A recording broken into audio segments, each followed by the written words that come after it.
The Inspiration tab is a tab added to content creators' YouTube Studio starting last year that suggests AI-generated ideas for what you might create videos upon.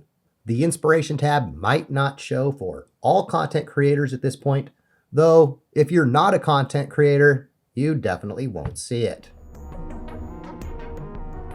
For those of you who are unfamiliar, the Inspiration tab has features to help creators understand their audience's interests, overcome creative blocks, and save time by brainstorming video outlines. We know that content creation can be tough, the ideas don't always flow, and the process can feel overwhelming. So we've introduced AI features designed to streamline the process and spark your imagination. But wait, there's more!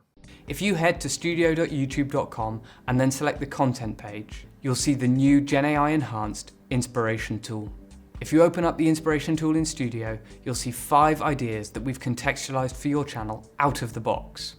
We show you the idea thumbnail, a potential title for the idea, and a quick summary of what the idea is about, and even the potential audience interest. So you can see how each of these different ideas will resonate with your existing audience.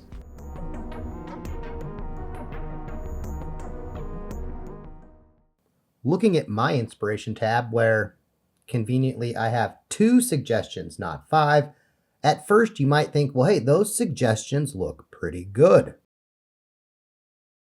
However, upon closer inspection, you can see that the thumbnails suggested, none of them are the Bodyguard 2.0, the LCP Max, or anything that resembles a compact pistol in today's marketplace.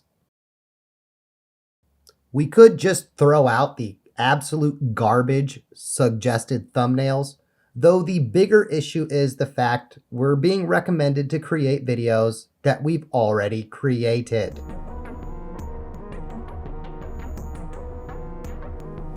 So the question becomes, if YouTube knows things like my viewers want to see videos on the Bodyguard 2.0 versus the LCP Max, or the best holster for things like the Bodyguard 2.0, why is YouTube recommending I create videos that already exist instead of recommending those videos to the viewers that want to watch them? The biggest issue with the artificial unintelligent suggestions of the Inspiration tab are most of their suggestions have no foundation in reality. You don't have to do videos on unicorns to notice this.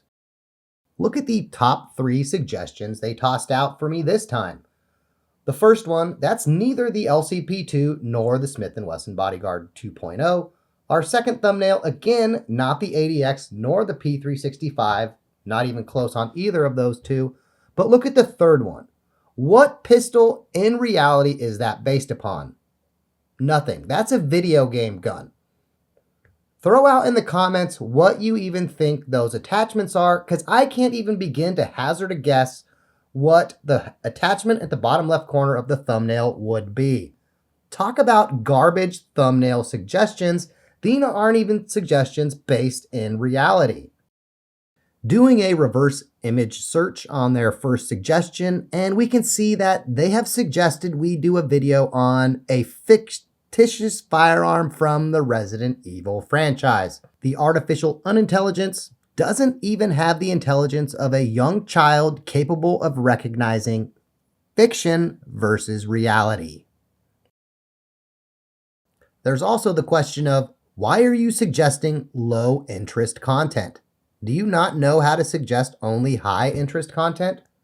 And how do you not make a thumbnail for a very high interest video idea on the history of a compact carry pistol? Is it because you don't have a compact carry video game pistol for reference here? And then, of course, you have the issue where, again, we're being recommended to create videos we've already created, where they could just recommend our existing videos to the people that want to watch them.